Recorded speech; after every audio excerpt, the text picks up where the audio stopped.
Bentley Dean, congratulations on this film, Facing Monsters, which is not your father's surf movie. I understand that this project fell into your lap. Can you just very quickly tell us about how you came to direct a very personal, very interesting, confronting surf movie? Yeah, look, it really was a call out of the blue. As you know, like I generate my own material with normally with Martin Butler, and was not expecting to be making a film like this.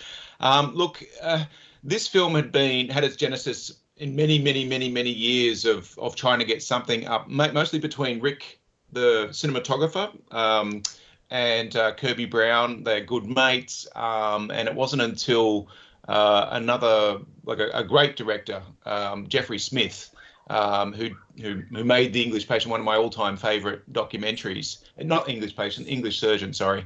And he had actually got the film up and was into 2 weeks into shooting, and unfortunately for personal reasons actually had to abandon the shoot. And I got the call. I actually know Jeffrey, and he pitched it basically to me. He said, like, this is an extraordinary person, a great talent, highly visual, really remote, super raw places. And I got hooked. I thought, okay, yeah, no, this sounds left field, but really interesting. I think the thing that appealed to me most was the locations. Like, these are some of the rawest, remotest locations on the planet, really. And here was an opportunity to be taken to them by people who know them best. Look, I'm very keen to know, just firstly, visually. Let's just deal with that first, because visually, this is a stunning film, and you guys have captured some remarkable images of both the scale and the power of these waves. Bentley Dean, what is it about looking at these waves, these huge waves crashing into themselves, that makes them so mesmerizing? What do you think it is?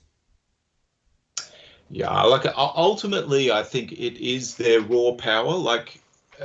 And it gets even better when you know where they come from, because the waves that Kerby is really interested in start often as storms off the coast of Africa, during the winter months. And they generate these massive swells that come charging all the way across the Southern Ocean to hit the next landmass, which is Western Australia.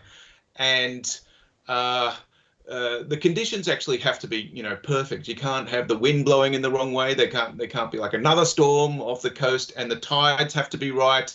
And it has to be light, of course, in order to be able to surf it. Although I wouldn't put it beyond Kerby to try surfing at night time. But when you understand that the sort of power that's going into these waves, and it makes it actually, I don't know, more mind blowing, because they're different to those waves that I think you're used to. They're called slab waves. He calls them slab waves, and basically what's happening is the ocean is sucking the water off a reef, right? Rather than it's like those images. It's more like those images of tsunamis. So when you see the top of the wave, it's not like a wall of water.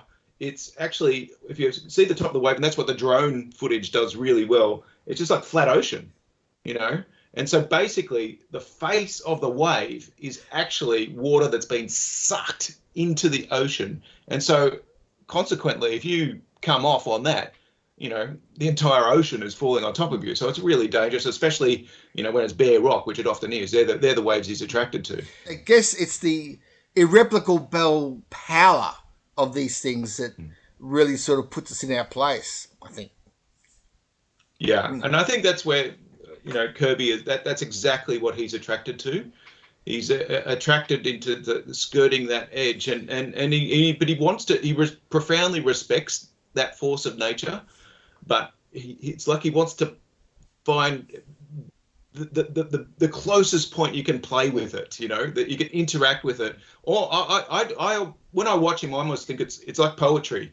Like it's there's this chaos of, you know, the immense force, and he's sort of like skirting the edge and interacting with it. And I think that's his zone. That's his poetry. That's his, you know, in the moment, you know, I am alive. This is what it's all about. That's what he's constantly seeking. And but he does respect it. He doesn't take it for granted. Yeah. But he just has the wherewithal to, you know, slow his mind down in order to, you know, do what he does. Did you have a lot of excess material? Did you have enough excess material to make an IMAX movie? Look, it wasn't shot for IMAX, unfortunately. Look, you know, Ricky's mate, he is arguably, you know, the world's greatest surf camera person, and just, you know, knows Kerby quite well. So as a consequence, he knew exactly where to be at the right time. He has a gift for, you know, even when there's been a wipeout, having the camera, you know, in the right spot at the right time. And he does something different to a lot of other surf photographers do, which is to start shooting a little bit earlier and then hold the shot a bit later. It's not just that money shot, like, oh, you know, surf the wave, done, cut. You know, he had the wherewithal to sort of like, you know, keep on rolling, because that's where the drama is.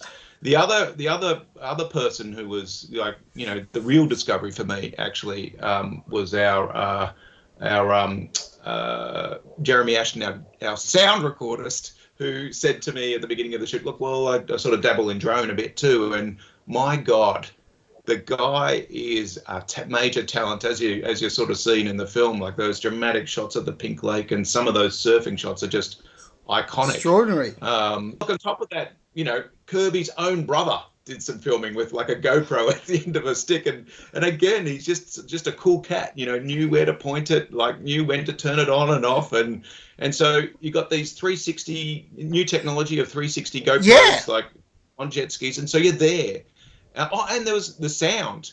There's these new, they just developed these new waterproof microphones. So we're able to actually put you right in the middle of the waves through audio. Like the sound design as well, I think, takes you there too. So I've watched a lot of surf movies in preparation for this, and like I can't think of one that transports you so well as this one. Yeah.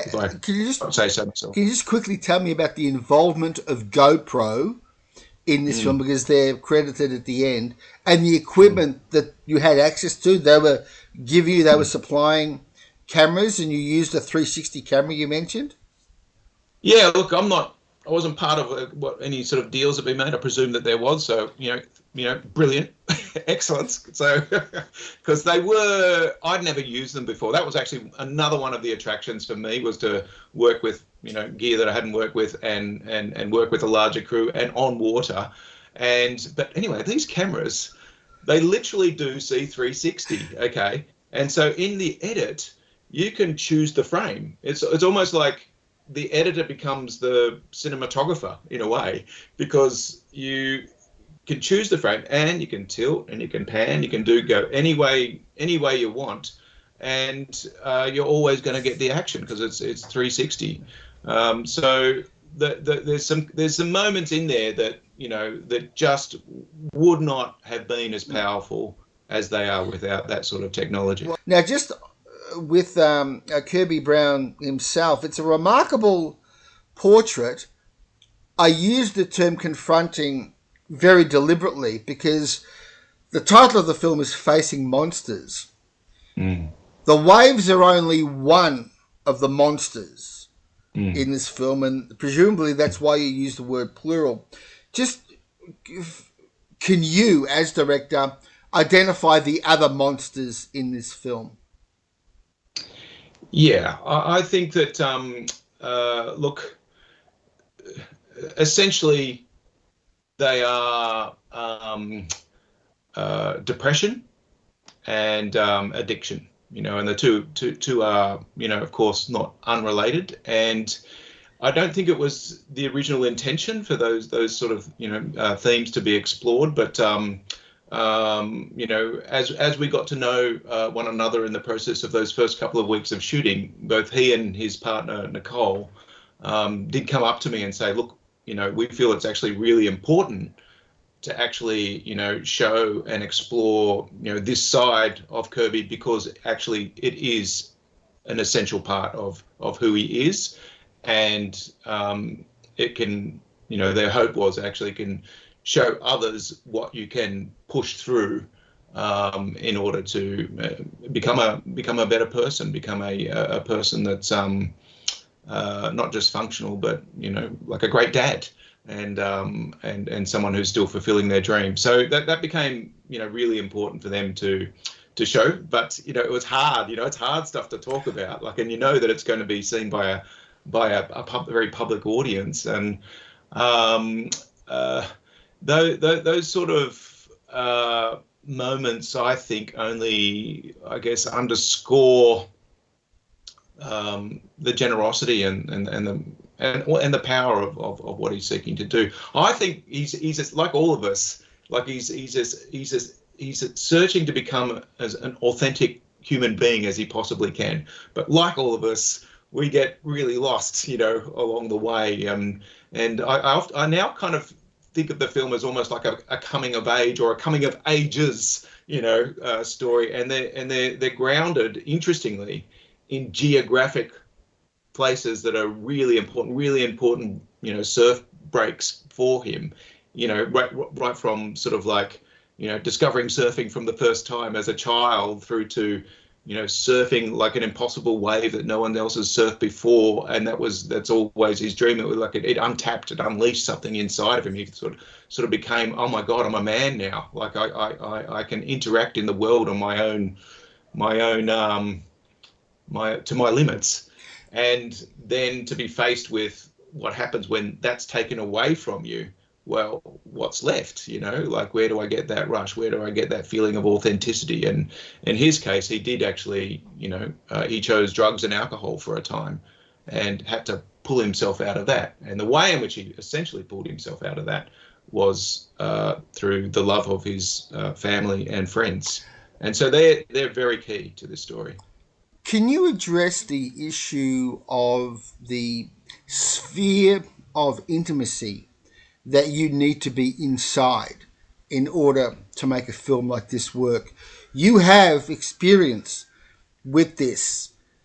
You made a remarkable documentary about Liz Jackson called A Sense of Self, which is a remarkable film, and where I understand she was the wife of Martin, the person I normally go direct with. Yeah. So you obviously had an in, but obviously still it's a remarkable place for a filmmaker with a camera crew to be. So can you tell me what the issue was, or what the situation was in this case? Did you have to make a deal beforehand about what you could reveal, or did they just say, look, we want you to film this guy's life, you have carte blanche? Yeah, look, it, like as I say, like, it did take a couple of weeks for them to come up with me, but it wasn't actually on the cards to go that deep. Like I think where it sat when I came on board, Jeffrey was examining, really interested, I guess, in the relationship, particularly between Kerby and his partner, and how you negotiate all that time away, and also, you know, the jeopardy. Like, you know, what if the father of, you know, their children didn't come home from that particular, you know, there's that sort of, those sort of things that are at stake. Look. So it was actually a new thing that they brought to the table, and they came to that. Like, it came to me with that. I didn't push that, and I guess that's just a level of trust. They maybe just had an intuition that was going to be treated in a respectful way.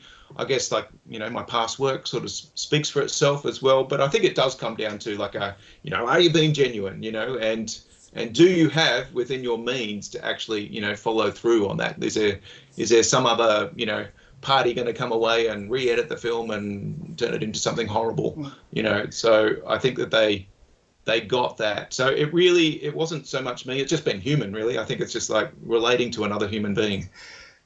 In regards to the monsters in this film that you've identified, I think that implicitly there's another monster that I wanted to discuss with you. This monster, I think, asks the audience a question, asks him a question, and it's a question I want to ask you. This is something that, again, implicitly came up in a recent film called The Last Mountain, and it addresses the issue of thrill seekers. Okay, thrill seekers are after the adrenaline rush, the connection they have with nature, etc., etc.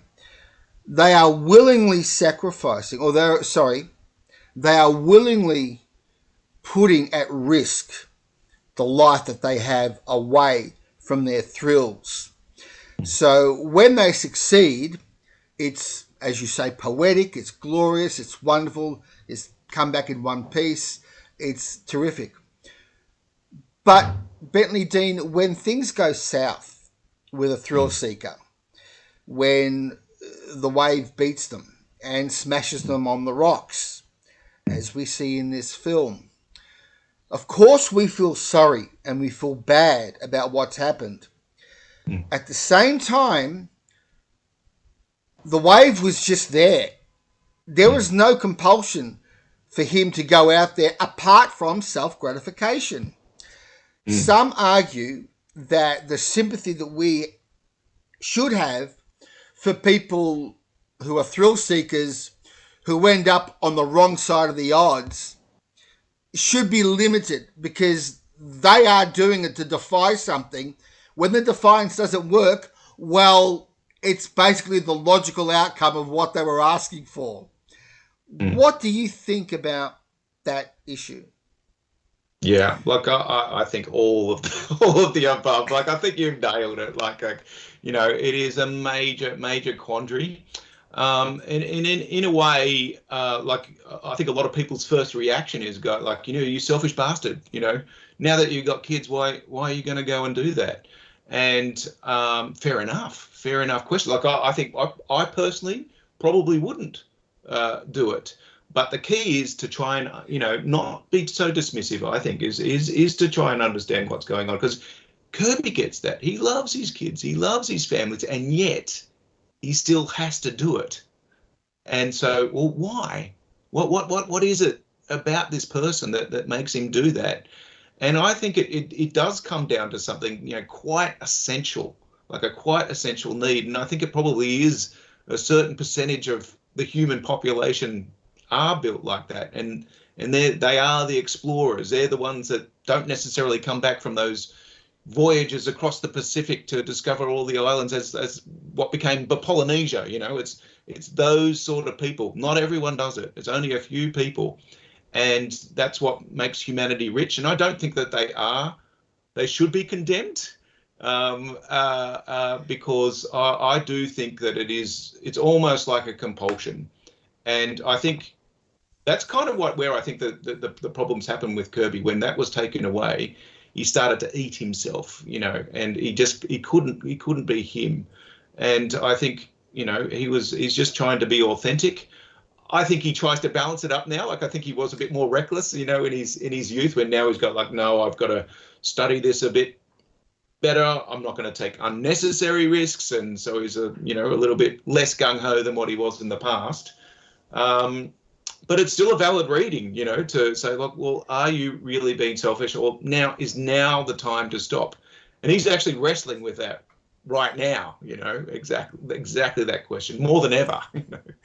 What has been the afterlife of Tanna? Oh, yes, it just does keep on afterlifing. Look, we're just always getting, correspondence about what an amazing film it was. In fact, I saw Lingai, who plays the father in the film, just last week. He's actually in South Australia picking fruit, and so I hooked up with him to see how things are going. And he showed me lots of photographs of the family, and we actually regularly talk with the community to see how they're going, because his kids are the same age as my kids. And they're still incredibly proud, of the film. It's on SBS on demand at the moment, and people say, like, I don't think it's such a small film, but so it wasn't like oh, everyone's seen it all at the same time. I think it's one of those ones that just sits there like a little gem waiting to be discovered, and when people do, they go, oh wow, or if they find out that you had something to do with the film, they go, you did that. Oh, it's one of my favorite films. So I think it's just one of those real very pleasing projects to have been involved with that just keeps on rewarding you. And Sense of Self, it's available online, and it is a remarkable hour of documentary making. Has it had any measurable impact with people that you know of? Look, only anecdotally that, as far as I'm aware. It's probably a better question for Martin, who was the co-director on it, and Liz's partner. And but yeah, it seems to have touched everyone. I mean, Liz was so raw and honest, in that film. And on top of that, she was one of Australia's best television journalists, and so she was able to do something that I think very rare, like combine like a personal drama and trauma with being incredibly articulate about it. But she was tough too. Like, she was a filmmaker in that as well. She wasn't just the subject of that. It's an extraordinary film. So, Sense of Self, Tanna, and now facing monsters. Bentley Dean, that's 3 for 3. Thanks, mate. In my humble opinion.